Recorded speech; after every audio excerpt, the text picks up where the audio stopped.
मैं एक बार दिल्ली में कथा कर रहा था। एक वृद्ध दंगल मैदान में कथा थी, मेरे पास आए और उन्होंने कहा कि भाई जी, जिसे बेटा नहीं होता उसकी मुक्ति नहीं होती। मैंने उनसे पूछा, मैंने कहा दादा कितनी बेटियां हैं? उन्होंने कहा बेटियां 5। 5 बेटी, 5 का विवाह हो गया, 5 अपने घर पर हैं और सब प्रसन्न है, उनका संसार है, मुझे उनकी चिंता नहीं है। फिर बोले मेरी वृद्धावस्था है और मुझे ऐसा समाज में कहा जाता है जिससे बेटा ना हो गति नहीं।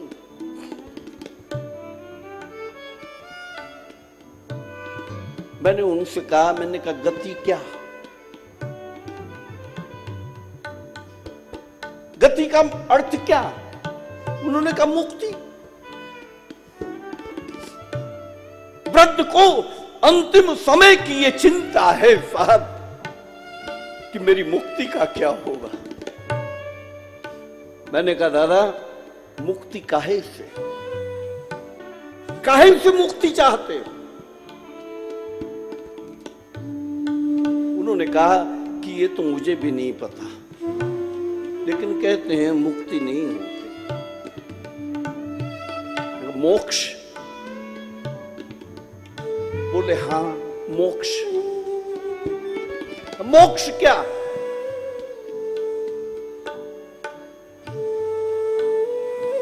इस जगत से जब विदा हो जाएंगे और परमात्मा के यहां चले जाएं, फिर से हमारा जन्म ना हो, इसका नाम मोक्ष। बोले हां, फिर से जन्म ना हो मेरा, इसके लिए बेटा चाहिए। मैंने कहा दादा ईश्वर ने एक कर्म का सिद्धांत बनाया है,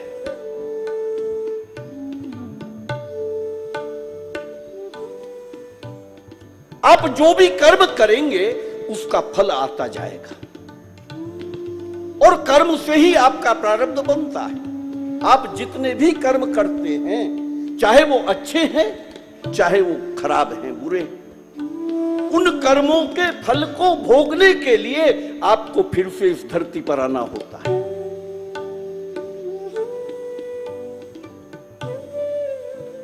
मोक्ष क्या?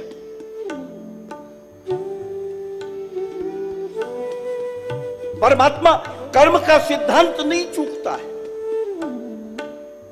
कर्म का बंधन सब पर लागू है। ध्यान देना मेरे भाई बहन, आपने वो दृश्य देखा होगा कि शेषनाग की शैया पर परमात्मा श्री हरि लेटे हैं, लक्ष्मी जी चरण दबा रही हैं। एक बार विचार करो, भगवान शिव ध्यान अवस्थित हैं, ब्रह्मा जी वेद पढ़ रहे हैं, ये त्रिदेव, ये तीनों देवता कुछ करते हुए दिखते नहीं। एक सोया है, एक ध्यान में बैठा है, एक वेद पढ़ रहा है।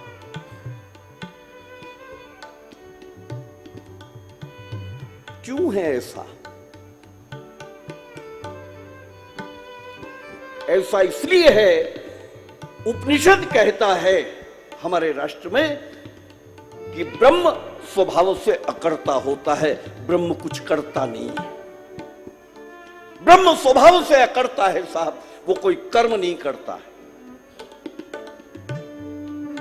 वो अकर्ता है। उसने जगत का सृजन किया और सबके ऊपर कर्म का बंधन डाल दिया है। आप कर्म करते जाओ, उसका फल आता जाएगा। ये पूरी प्रोग्रामिंग तय हो गई, कंप्यूटराइज्ड है।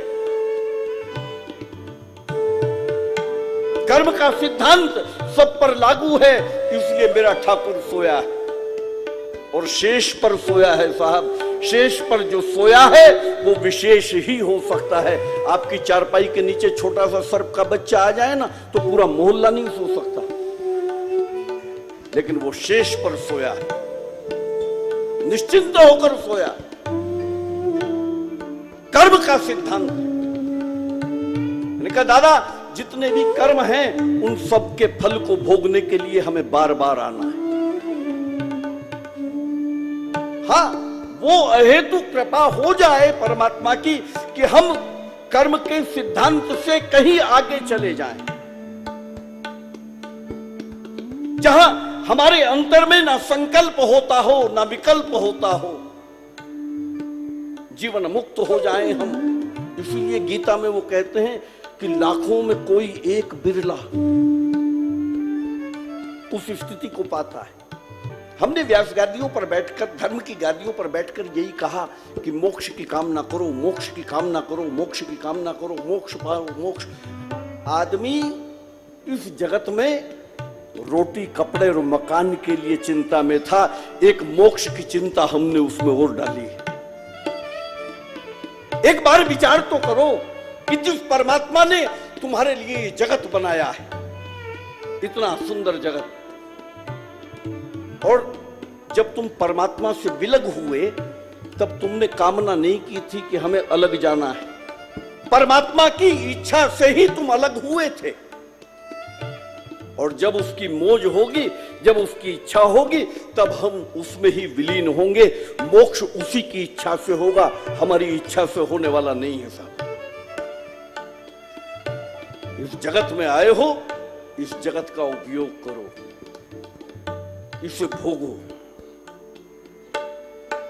और अपने कर्मों को ठीक करके चलो, तुम्हारा प्रारब्ध बनता जाए।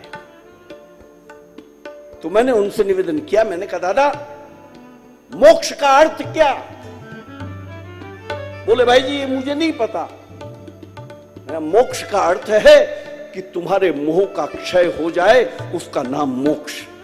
मोह का क्षय हो, मोह से मुक्ति हो आपकी, तो मोक्ष। बेटे वाले को ही अगर मोक्ष का कारण केवल और केवल बेटा है, तो फिर पूरे आध्यात्म का, इस पूरे कथाओं का, सत्संग का लाभ क्या है? काहे के लिए? फिर तो बेटा हो और मोक्ष नहीं साहब, ये जड़ता है समाज की। ऐसा कुछ भी नहीं है, ध्यान देना। जब मृत्यु होती है, जब हमारा शरीर छूटता है और घर में बेटा हो, वो अंतिम क्रिया जो करता है, उस क्रिया का नाम है कपाल क्रिया।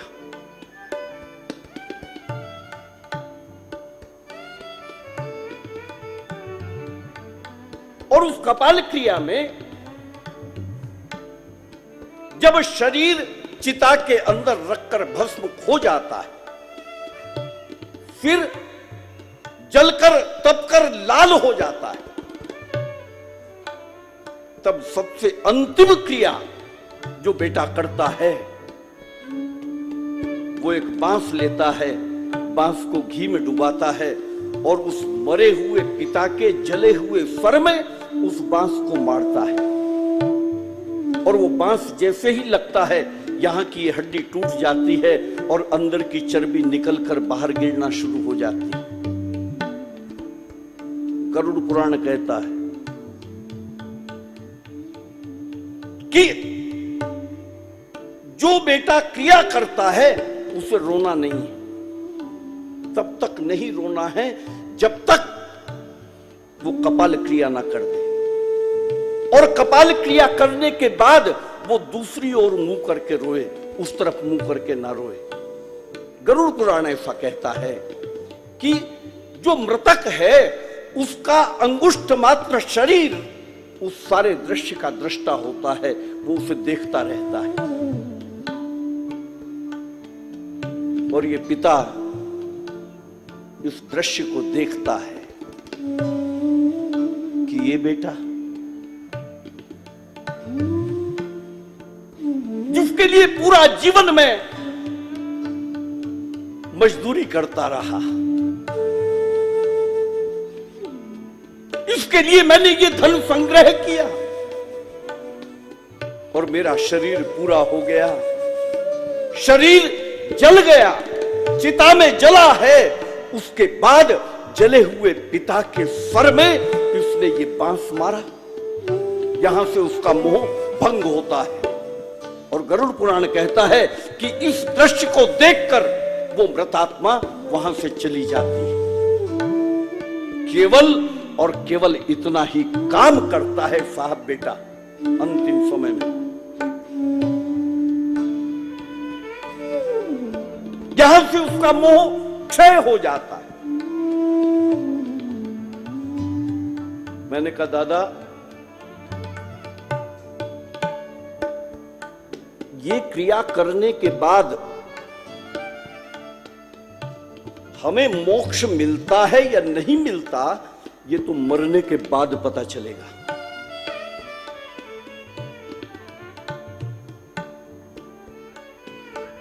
लेकिन मैंने कहा आपके 5 बेटियां हैं, बेटा तो मरने के बाद मोक्ष देता है, मुक्ति देता है समाज के अनुसार, और केवल यह क्रिया करता है। लेकिन बेटी तो आपको जीवित अवस्था में ही मोक्ष दे देती है साहब। घर पर दामाद आता है और दामाद के पैर का अंगूठा धोकर आपके शरीर से उत्पन्न होने वाली अपनी बेटी को दामाद को दान कर देते हो। ये आपके मोह का दान है, जो आपका शरीर का अंश है उसे आप दान कर देते हो।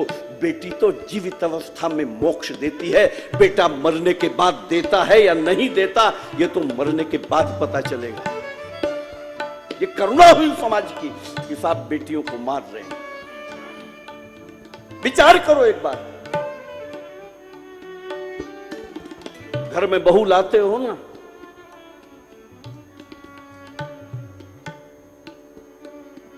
और बहू को प्रसव होने के लिए तैयारी हो,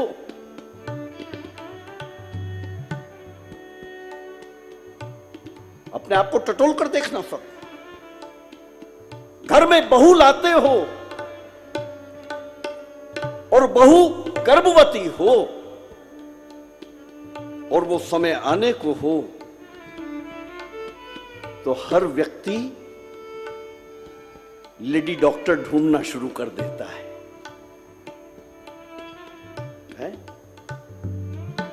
महिला डॉक्टर चाहिए साहब।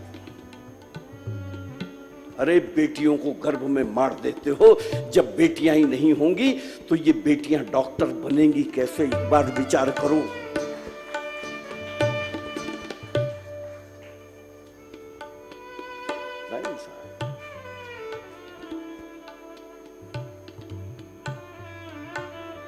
कन्या पूजन करते हैं, नवरात्र करते हैं, जय अम्बे गौरी गाई जाती है, सारे काम ये। मैं वही तो कह रहा था कि आपकी श्रद्धा कैसी श्रद्धा है। 9 दिन होंगे माताजी के मंदिरों में घूम रहे हैं, आज उस माताजी में, कल उस माताजी में, परसों उस माताजी में, और गर्भ में माताजी आई और माताजी को मारा। ये श्रद्धा है तुम्हारी, और कह रहे हैं कि हमें मोक्ष मिल जाएगा, बेटा होगा तो मोक्ष मिल जाएगा, मुक्ति मिल जाएगी।